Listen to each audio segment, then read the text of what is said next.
So we were married in June of 95, and it took us a long time to get pregnant.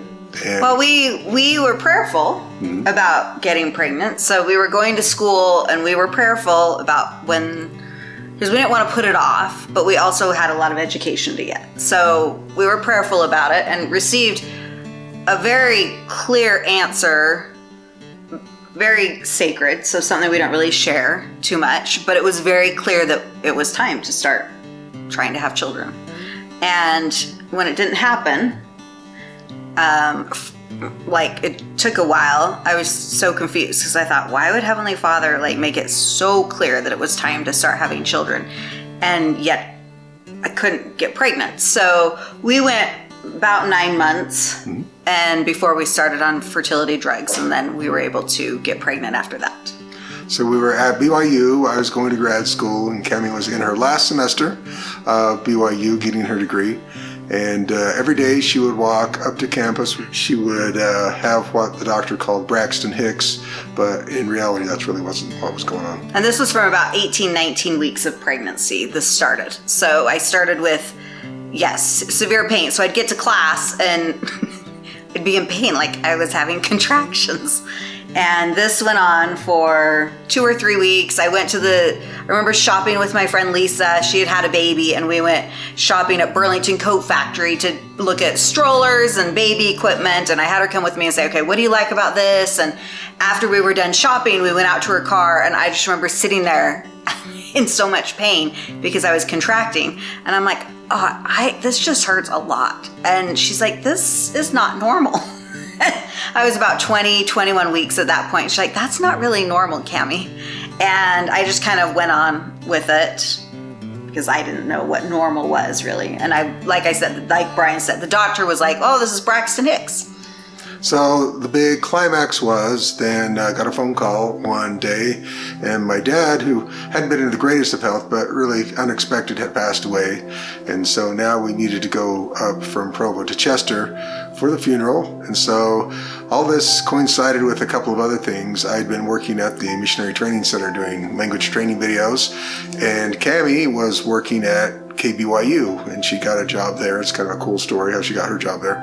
But she told me about an opening, and her employers, her people she worked with, told me I should apply. So it was a producer position at KBYU. So lo and behold, I had got the job, and I was supposed to start in a week.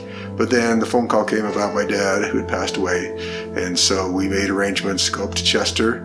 And if all would have gone as planned, we would have gone to the funeral of the weekend, come back, and Monday would have been my first day working. And we were about, it's February, so we're that far into the semester. So we still had a couple months left in the semester. It was the 1st of February. And actually, your start date wasn't until Tuesday.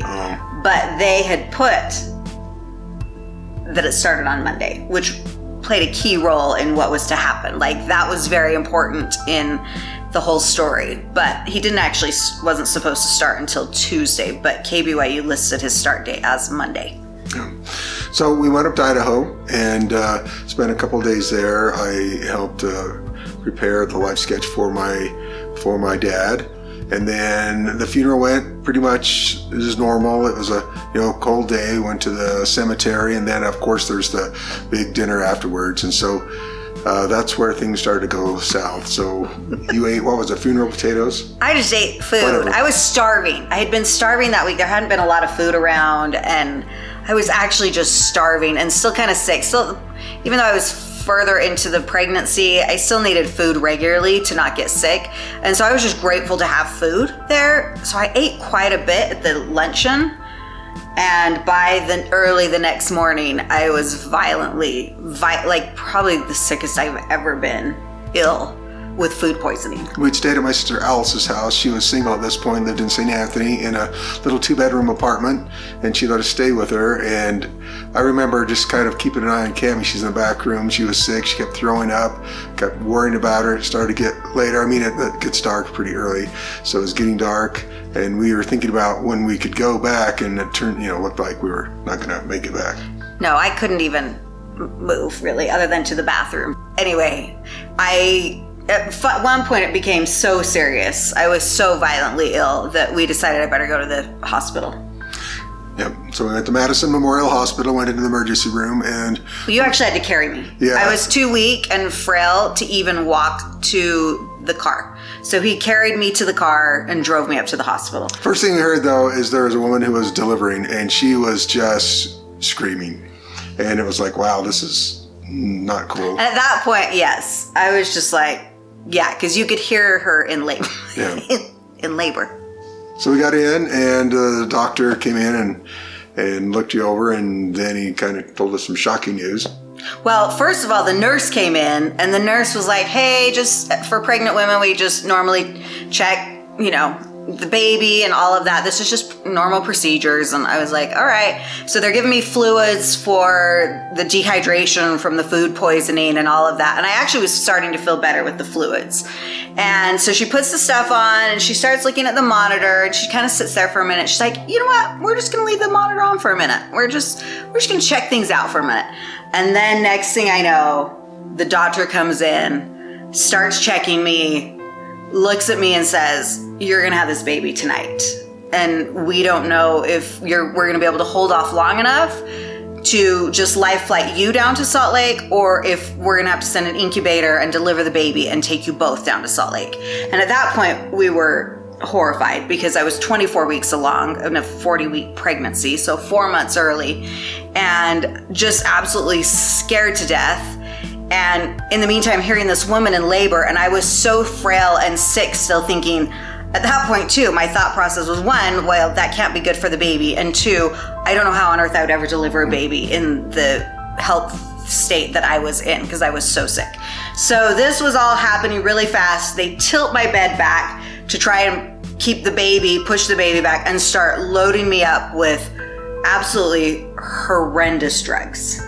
Tributaline and magnesium sulfate, which the combination of the two, actually, they don't do anymore because it's life-threatening to the mother, because the lungs fill up with fluid, which is what happened to me.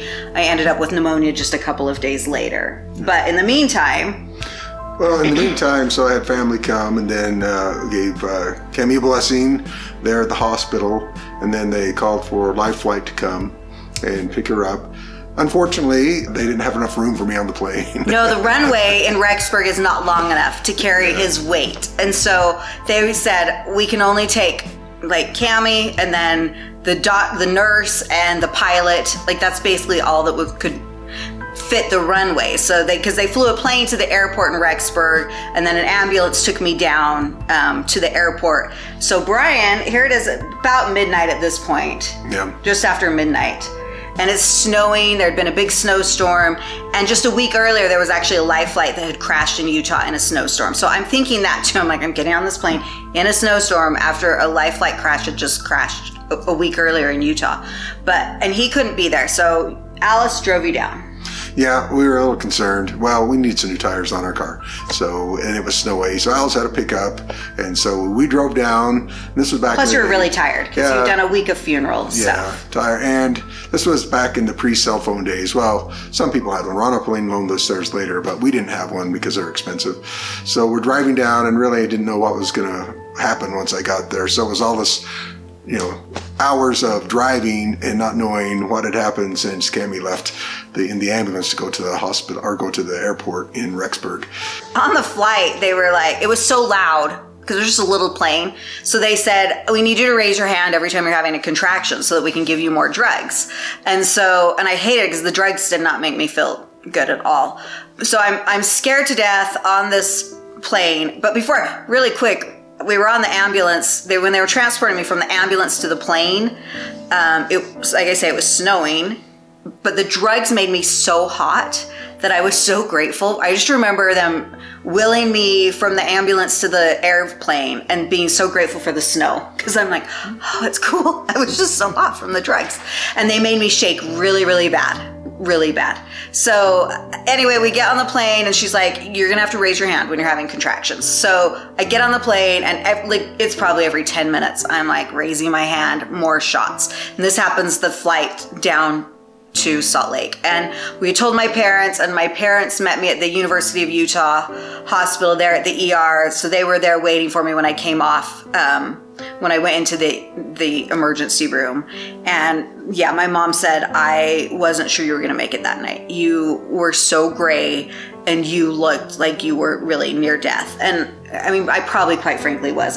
Looking back, I was so sick, and the drugs and all of it, I was violently ill. So anyway, that's what was happening on that end, while Bri and Alice are driving down in the middle of the night, not knowing if he was going to come to a newborn or whatever. Yeah, so I was able to go in, and once I got in there, then, Kemi didn't look very good. She looked really worn out, but, that's what happens when you've been throwing up for a day, and then you go into preterm, and they give you drugs which are designed to make you shake because it's trying to disrupt the contraction cycle. So that's what it's all about. So it's really hard on you. So, yeah, then it was really a blur, because at that point, Ron and Pauline had given me their cell phone to borrow, and it probably charged up $100 worth of phone calls. Sorry, Ron and Pauline. But we had to call. So Cami was in school, and I had to call and say, okay, obviously she's not going back to school. That was very disappointing. Well, the doctor came in. The doctor came in, and she's like, okay, you need to, you're in bed until this baby comes. Or, well, she said you're in this hospital until the baby comes. And I'm like thinking in my mind, I'm like, 24 weeks. I'm like, baby's not due till 40, or I'm going to have it, or none of these scenarios really seem to be panning out for me. And I'm like, oh, really? And she's like, yeah. And I said, well, I'm in my last semester at BYU. And she's like, no, I don't think you understand what I'm saying. She says, you can't get out of bed until this baby comes. And at that point, I'm like, I don't even comprehend, not being able to get out of bed. I was in school, I had 2 church callings, I was working, and to just all of a sudden be told you can't get out of bed was such a concept that I didn't understand. And so, but she was pretty adamant and not very happy with me. She's like, no, you need to cancel your classes. You need to drop out of school. So that's what I did. So I called up and got that taken care of. I called my work and told them what had happened, that I wasn't going to be there. And so... Which was also my work at the time. Also the same place. So that actually, there's a few miracles that worked out there. But basically, we thought we were going to be... Cami was going to be at the hospital, and then I was going to be going back and forth, which I did. And this was at the time they were preparing for the Olympics, and so they were constructing the roads, and they were very narrow. They looked like a bobsled run, so it wasn't fun to drive from Provo to Salt Lake. But the good news is, Cami got stabilized. I mean, we had some other issues in the hospital because you had pneumonia, because they pumped you full of stuff that filled your lungs up. Well, it was interesting because, yes, I was there in the hospital. It was actually horrible. Remember your coworker that I had to share a room with? Yeah. Someone I had worked with in Pocatello, and she was there on bed rest. Bless my heart that I roomed with her. Yes, she would sneak out to have a smoke, and she wasn't supposed to get out of bed, but then she'd watch those horrible talk shows during the day that I wouldn't even touch, like the Jerry Springer. Yeah. And I'm in there having some of the most spiritual experiences of my life, and she's got, and I would just sit there and put headphones on and just cry, how is this my life? But I got pneumonia, and they did an MRI because I don't think they realized I was pregnant. They thought I was in the hospital for pneumonia. I don't know why it didn't register. Maybe an MRI when I'm pregnant is not a good idea. I asked her to hold her breath as she's in the MRI, and she starts contracting. And so by the time they kicked me out, by the time they let her out, she's crying profusely, and they're panicking because now they realize that was really dumb. But we get back to the hospital. Bless Ash. She has a few medical. But after a few days, I was so depressed at the thought of being in the hospital for that long, and just kind of discouraged at what was happening. And I remember a nurse, and I was telling the nurse, my father-in-law passed away. I had to drop out of school. My husband's starting a new job. Here I am. I don't know if the baby's going to be early. And they had taken me into the NICU to see babies that were 23, 24 weekers. 23 at that point was the earliest they would try to save a baby. And I was 24, nearing 25 weeks. And so they took me in to see them. And I thought, that is cruel, because they look like little orange plastic babies. And looking back, I'm grateful for that experience, because I ended up doing bed rest with all 4 children. And having that image kind of burned into my brain of what a baby that early looks like helped keep me down on all the months of bed rest I had to do with my babies. But with that one, I was complaining to the nurse, and she just looked at me and she said, honey, would you like me to take you down the hall to the woman that's had her bed tilted for the last 4 months? Would you like me to show you the woman that hasn't stopped throwing up from her pregnancy? And she just went on and on with all the cases that were worse than mine on that floor. And I was just like, all right, I guess I'm done complaining. So, and again, at the time, I was so mad at her. I'm like, seriously, you have no compassion. But it was probably what I needed at the time. So the good news is we didn't have to stay there the whole time. 2 weeks. And there for 2 weeks, and they said because we had no other kids at home, then we could go ahead and go home. But Cami had to stay on strict bed rest. And so it was interesting because I had started my new job, and they were very kind. So what happened at my new job was we were insured under BYU Insurance for Students, which is very minimal. It's emergency insurance, basically. But they put my start date for KBYU Midnight. at midnight, and the plane took off to pick up Cami just after midnight. So technically, we're underinsured. It was actually before. We had to fight them. Yeah. It was before, but I didn't get on the plane until about That's 12:45. That's right. So it was a little time discrepancy, but thanks to the people who were there at KBYU, they actually pushed for it, and we got double covered. So we got covered with our student insurance, which was the emergency one, but then full-time benefits, which turns out to be one of our least expensive. It was our cheapest baby. Even with the light flight and everything else, that it turns out to be less expensive. But Again, a blessing. We see that as nothing more than a sheer blessing, tender mercy, and miracle from the Lord at that time. Yes, and I was working, I think it was Sperry Symposium at the time, and they kept, the people I worked with, Dave Monson and others kept saying, just tell Cami to hold off until it's over, which miraculously she did, so I was able to do my job. And Sperry, I thought it was the women's conference. yeah, a women's conference. It was women's conference. And I had been on bed rest for 4 months, and they were like, Cami, you just got to stay down long enough to get through women's conference. I'm like, are you kidding me? The doctor told me I can get up. And now you're telling me I have to, like, Cami, please just let Brian get through women's conference. And I was like, okay. So I stayed down, and literally the day I got up, I started having contractions. We decided we'd go out to dinner. We went to Red Robin. People were very nice, but it was students. They brought us meals, and some were fantastic. Most were not, because it's students. But we had Randon and Linda. Randon loved the food, and so did Bryce. And Lisa. So we'd give all of our food to them. And it was, people were being so nice, and they were giving what they had, but some of it was not very good. There were a couple of that was fantastic. But we decided to go out to eat, and so we didn't even make it. We went about halfway to Salt Lake. I think we're going to Red Robin. And then turned around and came back, and lo and behold, that night, Cami's water broke. You can tell about that experience, because that was... Yeah, well, it was the first time I was going to be going to church in 3 or 4 months, and so I was looking forward to being able to get up and go to church, and I went up to go to the bathroom, and I came back to bed for a few minutes, and I'm like, am I wetting my bed? What is happening here? And then I realized, oh no, my water's breaking. And it was a beautiful Sunday morning, and the hospital was only a couple blocks away, and just in that time to get dressed and get ready to go, the pain was so intense. Like, I was in labor, and Ash was finally starting to come. And so we raced over, and there were 27 babies born that day at Utah Valley Medical Center, and they didn't have room for us because I was progressing so quickly. And so they stuck us in like a big closet, like a looked like a place where they stored old medical equipment. Yeah, like old ultrasound machines. It was a big window with no blinds, and so with an office. Hello, everyone. But it was Sunday, so it was good. Afterwards, I realized, I'm like, I think I just gave birth in front of a window. But it was beautiful, and the sun was out, and it was, really quick. My water broke at 6, and by 10 in the morning, I'd had her. Yeah. And she was healthy, 5 pounds, 8 ounces, healthy baby, but we'd had a lot of steroid shots to get her lungs, a lot of medication to keep her in. But it was a miracle that we made it to 36 and a half weeks. But that 1 week with his dad passing away, it was a testimony builder, because you usually have to have something like that happen to help you know how you really feel about life after death, about your testimony. So that was a big builder. And then also just the peace that came, even when I was driving down and didn't know what I was gonna find in Salt Lake at the hospital. I had a lot of peace.